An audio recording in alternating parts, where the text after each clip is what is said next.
أنا بدأت أقلق وأشعر إن في شيء مش طبيعي. وأخيرا بدأت تحس وتشعر.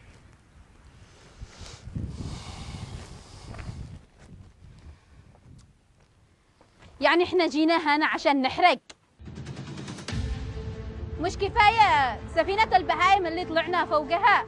لا، والقبطان حقها مسمي نفسه كاجو أمير البحار، يصير ينظف السفينة هالرمة حقه.